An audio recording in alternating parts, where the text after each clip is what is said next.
Gen Podcast Gedong-gedongan edukatif dan nasihat.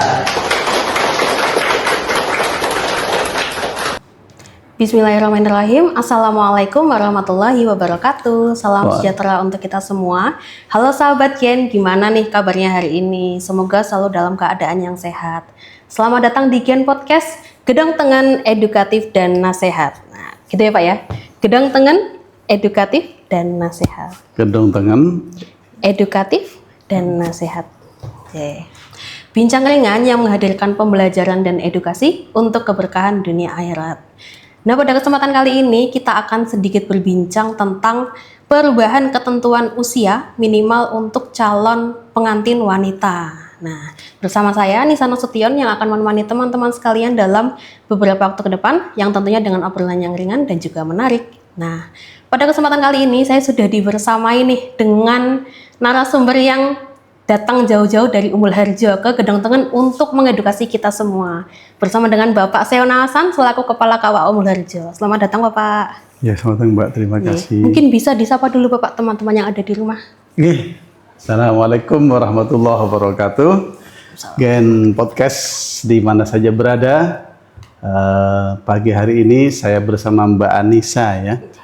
Diminta untuk bersama-sama menemani para pendengar semuanya, para pemirsa, untuk bersama-sama bicara mengenai perubahan undang-undang, terutama masalah usia pernikahan itu. Usia pernikahan. Gimana kabarnya Bapak? Sehat? Alhamdulillah. Alhamdulillah. Sehat juga. Alhamdulillah, selalu siap, selalu semangat, Alhamdulillah, Pak. luar biasa Gedong-gedongan.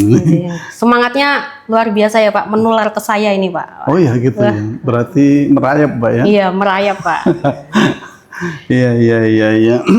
Kalau kita bicara tentang perubahan undang-undang nih Pak, dulu kan di UU nomor 1 tahun 1974 tentang perkawinan, yang mana usia minimal calon pengantin wanita itu adalah 16 tahun. Betul. Kemudian dirubah ke UU nomor 16 tahun 2019 ke 19 tahun. Nah, sebenarnya dari perubahan itu, apa sih Pak alasan utama negara dalam menaikkan batas minimal usia calon pengantin wanita? Oke, makasih Mbak Nisa. Jadi umur 16 tahun itu dipahami masih sebagai usia dini. Gitu ya. Nah, untuk menekan gitu ya, menyelesaikan pernikahan di usia dini itu meminimalisir maksudnya gitu. Maka kemudian para ahli membahas hal tersebut sehingga pada akhirnya diputuskan bahwa dinaikkan menjadi usia 19 tahun sama dengan laki-laki. Kalau dulu di Undang-Undang Nomor 1 Tahun 74 laki-laki umur 19 tahun, perempuan 16 tahun. Pada masanya mungkin waktu itu ya mungkin wajar-wajar saja. Tapi perkembangan ke sini dan sebagainya sehingga kemudian ada perubahan perempuan dan laki-laki setara, yakni sama-sama 19 tahun. Nah, pernikahan dini itu efeknya banyak. Di antaranya itu yang saya catat itu ada dua. Pertama, perempuan itu kemudian nanti kehilangan usia kesempatan untuk mengenyam pendidikan karena harus menikah di usia tersebut 16 itu. Yang kedua, pernikahan dini termasuk usia 16 itu biasanya pasangan tuh juga rawan KDRT, kekerasan dalam rumah tangga. Dan di antaranya juga adalah bagaimana nanti pasangan itu kemudian menjadi pasangan yang dewasa gitu ya. Kalau pendidikan kurang, kemudian juga secara usia masih belum ideal gitu, maka dikhawatirkan tadi itu. Di antaranya seperti itu, dua hal tersebut itu. Berarti memang nikah itu tidak hanya soal saling cinta, tapi juga kesiapan fisik dan juga mental ya Pak ya? Oh betul, tidak hanya masalah bagaimana kita melakukan hubungan suami istri, tapi di situ juga diharapkan pernikahan itu nanti menjadi dewasa dua-duanya. Artinya ketika misalnya nanti punya anak, anaknya bisa dididik dengan dewasa. Kalau pendidikan saja kurang gitu, usia tidak maksimal dalam artian secara kemampuan memanage rumah tangga dan sebagainya tidak bisa maksimal, ya bagaimana bisa diharapkan nanti keluarganya menjadi keluarga yang matang gitu seperti itu. Nah, kemudian Bapak, apakah aturan ini berpengaruh Pak terhadap angka pernikahan di KUA? Wah, berpengaruh dalam artian apa itu? Mungkin- Berkurang gitu. Iya, siapa tahu menurun gitu Pak. Oh iya, menurun. Di antaranya itu ya bukan satu-satunya sih, tapi di antaranya penyebab itu juga menjadi menurun gitu. Menikah itu menjadi menurun. Bahkan ada pemahaman tuh sampai kemudian ada yang milih jalan pintas tidak perlu menikah begitu. Ya, sampai segitu. Tapi kita tidak berhenti dengan adanya ketentuan seperti itu, maka kita gencar untuk sosialisasi kepada masyarakat. Kepentingan kita adalah dalam rangka bagaimana pernikahan itu menjadi sesuatu yang tetap sakral gitu. Tidak kemudian memilih jalan lain, bahkan tidak menikah, tapi menyalurkan seksualitas di luar pernikahan. Nah, itu yang kita inginkan, sosialisasi itu. Banyak, tidak hanya penghulu yang sosialisasi, bukan hanya kepala KUA, penyuluh-penyuluh yang ada di masing-masing KUA, kita kasih kesempatan, bahkan kita bekali, kita minta untuk menyampaikan kepada Pogbinnya, pada masyarakat, pada jamaah untuk menyampaikan hal tersebut gitu. Berarti memang penting sekali ya Pak sosialisasi kepada masyarakat agar tidak terjadi kesalahpahaman gitu ya Pak ya? Oh, sangat penting itu sosialisasi itu, terutama kepada jamaah ya, jamaah lewat takmir masjid, lewat ketua pengajian. Yang paling efektif saya bukan hanya media-media sosial, tapi langsung menyampaikan pada masyarakat, kepada tokoh-tokoh masyarakatnya. Itu sangat efektif disampaikan kepada jamaahnya, baik di masjid maupun di majelis taklim yang ada di wilayah. Gitu. Kemudian Bapak, kalau kita tarik ke nilai Islam gitu Pak, sebenarnya gimana sih Islam memandang tentang kesiapan nikah? Apakah hanya melulu soal umur atau mungkin ada faktor lain? Oh iya, itu hampir sama dengan pertama tadi. Jadi tidak hanya masalah umur, meskipun kita pernah mendengar ya, pernah dapat cerita kalau Rasulullah menikah dengan Siti Aisyah di usia yang sangat muda Siti Aisyah. Tapi kan tentu saja itu ada faktor tertentu Rasulullah, dan mungkin juga memberikan edukasi yang hebat kepada Siti Aisyah.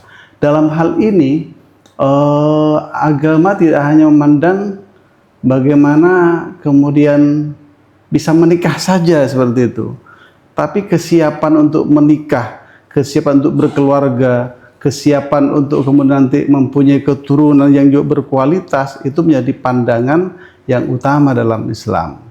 Meskipun ya dalam sebuah hadis sebutkan itu tidak menunjuk umur gitu ya. Maksudnya misalnya 16, 19, 21 enggak. Tapi di situ disebutkan dalam hadis itu hadisnya kalau tidak keliru itu ya ma'syarah sabab. Ya, di situ disebutkan manis tata minkumul ba'ah fal yatazawwaj. Di situ disebutkan mampu gitu. Apabila punya kemampuan maka menikahlah. Mampu di sini bisa dipahami secara usia ya, secara kemudian kemampuan ekonomi gitu, kemampuan secara psikis dan sebagainya, itu menjadi bagian yang tak terpisahkan. Kalau misalnya masih anak-anak gitu ya, nanti di bawah umur, kalau yang disebutkan di tahun 74 itu, undang-undang 74 itu kan 16 gitu. Sekarang alhamdulillah sudah 19. Kalau di bawah umur itu, ya tentu saja dia belum siap untuk menikah, mengelola rumah tangga, kemudian harus berbagi, mencari pekerjaan dulu, penghasilan, bagaimana bisa mendidik anak menjadi lebih baik, atau mungkin bagaimana mengembangkan rumah tangganya menjadi lebih makmur, misalnya lebih bisa berpenghasilan yang cukup misalnya. Ya, kalau misalnya masih repot dengan hal-hal yang lain, ya tentu saja tidak maksimal seperti itu. Jadi Islam memandang kesiapan itu adalah sesuatu yang penting. Dalam sebuah hadis disebutkan begini, jadi harus terencana gitu ya, terencana. Saya mendengar sebuah hadis, membaca sebuah hadis begini. Innallaha yuhibbu ahadakum idza amila amalan ayyudkina gitu.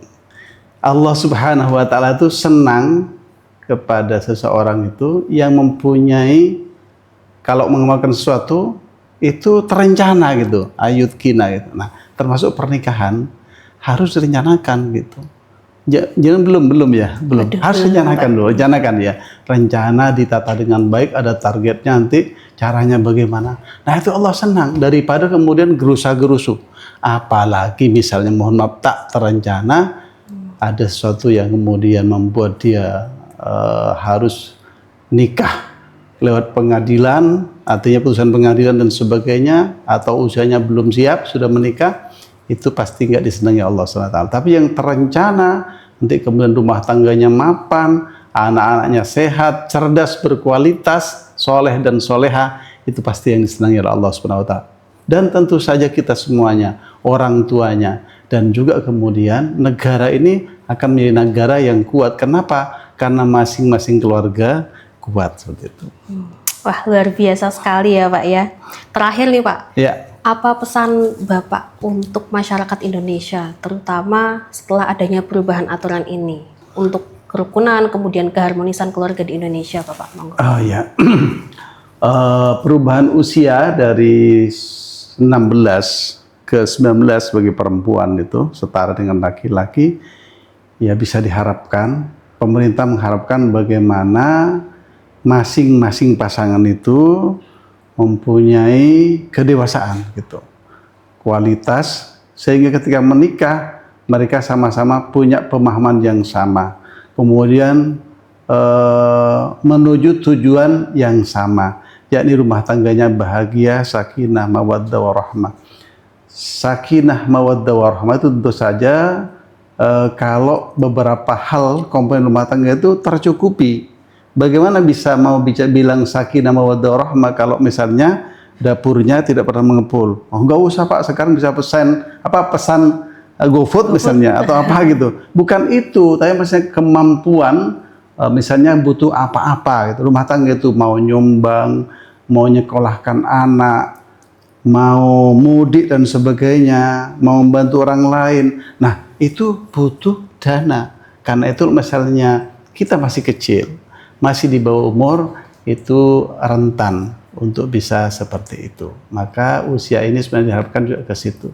Lebih siap secara psikis, secara fisik, nanti rumah tangganya menjadi bahagia, sakinah, mawaddah warahmah, menghasilkan anak-anak yang soleh dan soleha serta berkualitas. Kira-kira begitu Mbak, sampai pesan saya yang terakhir ini. Dan tentu saja saya berharap juga tidak usah buru-buru kalau belum usianya itu. Tapi kalau sudah usianya, ya jangan dilupakan bahwa menikah itu adalah sesuatu ajaran agama. Berarti bisa ditarik kesimpulan bahwa pernikahan itu tidak hanya tentang kesiapan mental dan juga fisik, tapi juga finansial ya Pak finansial. ya? Di antaranya gitu, yang membuat seseorang itu juga, rumah tangga itu kan bahagia gitu.